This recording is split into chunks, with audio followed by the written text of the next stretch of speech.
Movie start होती है एक वॉर से, जिसमें एक तरफ होते हैं किंग आर्थर और उनकी सेना और दूसरी तरफ होते हैं सैक्सन। प्रॉब्लम की बात यह होती है कि किंग आर्थर की सेना दुश्मनों के मुकाबले में बहुत कम होती है।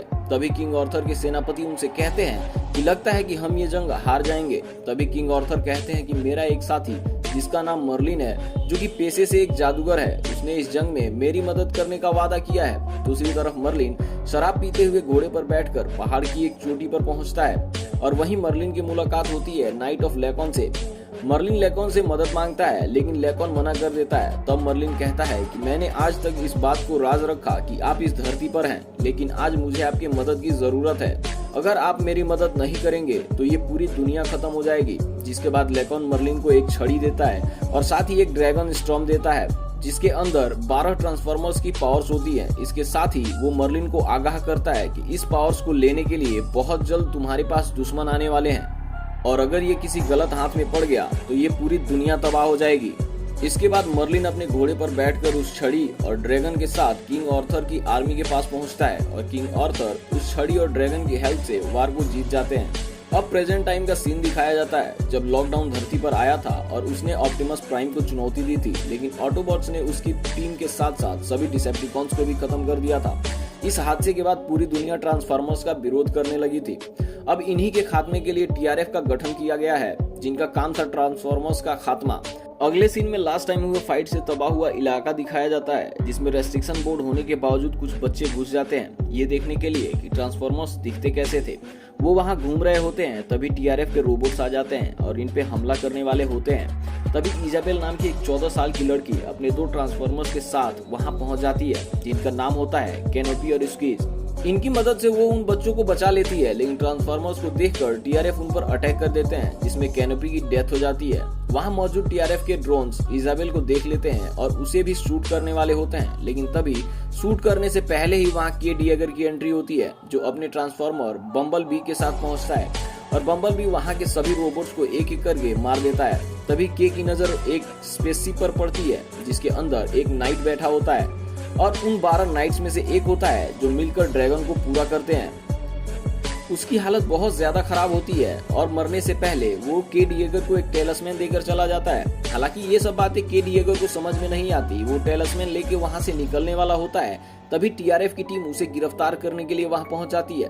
के डिएगर को बचाने के लिए वहां हाउंड, बम्बल बी और कर्नल विलियम भी पहुंच जाते हैं और सेंटोस को कहते हैं कि ये हमारे साथ है, इसे शूट मत करो। ये सुनकर सेंटोस मान जाता है। फिर हाउंड और बम्बल बी के डिएगर को लेकर वहां से निकल जाते हैं।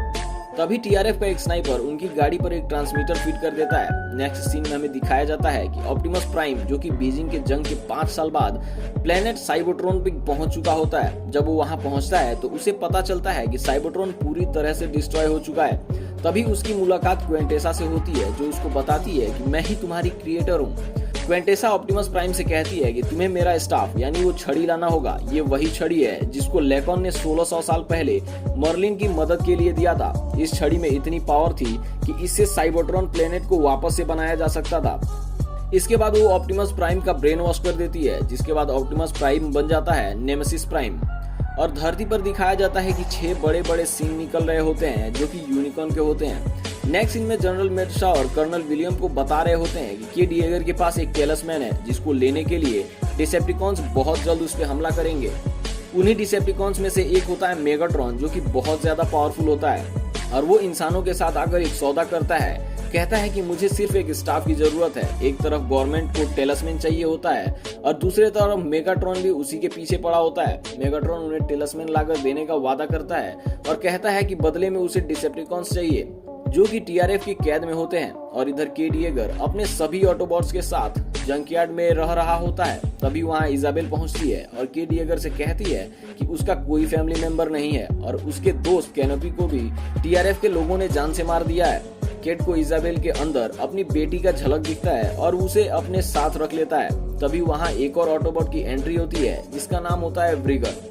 वहीं दूसरी ओर टीआरएफ ने बम्बलबी पे जो ट्रैकर लगाया होता है, उससे वो इन लोगों को लोकेट कर लेते हैं, लेकिन ये बात केट को पहले ही पता चल जाता है और वो अपने सभी ऑटोबॉट्स दोस्तों के साथ एक खाली सिटी में पहुंचकर एक तार बिछाता है, जिससे डिसेप्टिकॉन्स लड़कर मर जाएं। तभी डिसेप्टिकॉन्स के हाथ में स्क्वीक लग जाता है, जिसे बचाने के लिए इजाबेल आगे बढ़ती है और इजाबेल को बचाने के लिए केट को सामने आना पड़ता है और फिर इन सभी के बीच एक जबरदस्त फाइट होती है। इन सब से बचने के लिए केट एक खाली बिल्डिंग में छिपता है, लेकिन तभी टीआरएफ के काफी सारे ड्रोन्स आकर उस पर हमला कर देते हैं। बाकी के ऑटोबॉट्स आकर केट को बचा लेते हैं। तभी वहां पर कॉगमैन आकर केट से बातें करने लगता है और कहता है कि उसे मिस्टर बर्टन ने भेजा है और उसे अपने साथ जाने के लिए मना लेता है। केट उसके साथ जाने के लिए तैयार हो जाता है और इधर एडवर्ड बर्टन अपने एक और ट्रांसफार्मर को प्रोफेसर विवियन को लाने के लिए भेजता है। जब विवियन अपने कार में आकर बैठती है तो वो कार अपने आप स्टार्ट होकर चलने लगता है। तब उसे पता चलता है कि ये कार नहीं बल्कि एक ऑटोबॉट है जो प्रोफेसर विवियन को लेकर सीधा एडवर्ड बर्टन के पास पहुंचता है। सब वहां बातें कर रहे होते हैं कि हमारे यहाँ आने का मेन रीजन क्या है। तब एडवर्ड बर्टन बताते हैं कि केट को जिसने टेलिस्मैन दिया था वो उन 12 नाइट्स में से एक था जिसे लेकॉन ने बनाया था और लेकॉन उन 7 नाइट्स में से एक था जिसे क्विंटेसा ने बनाया था।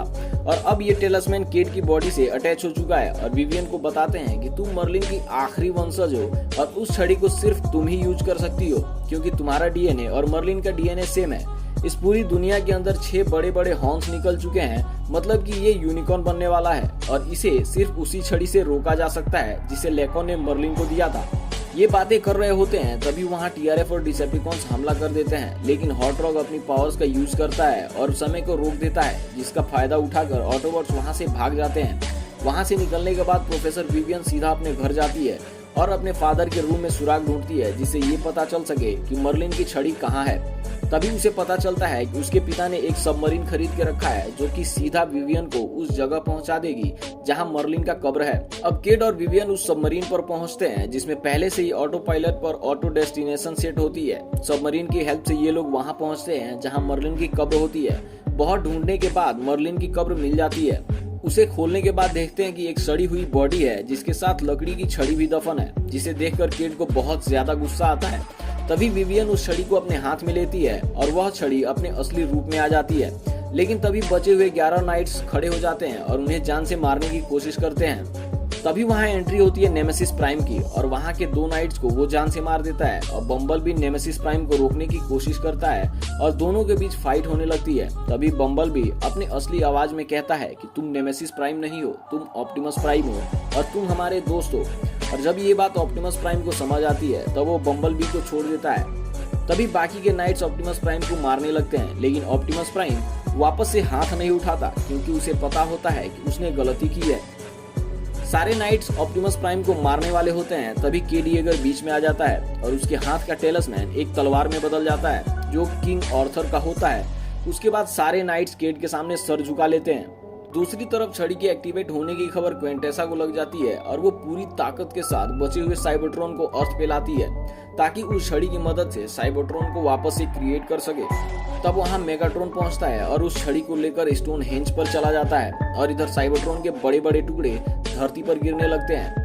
तब एडवर्ड बर्टन वहां पहुंचते हैं और मेगाट्रॉन पर अपनी छड़ी से हमला कर देते हैं, जिससे मेगाट्रॉन को बहुत ज्यादा गुस्सा आता है और वो वापस से हमला कर देता है, जिसके बाद सर बर्टन की डेथ हो जाती है।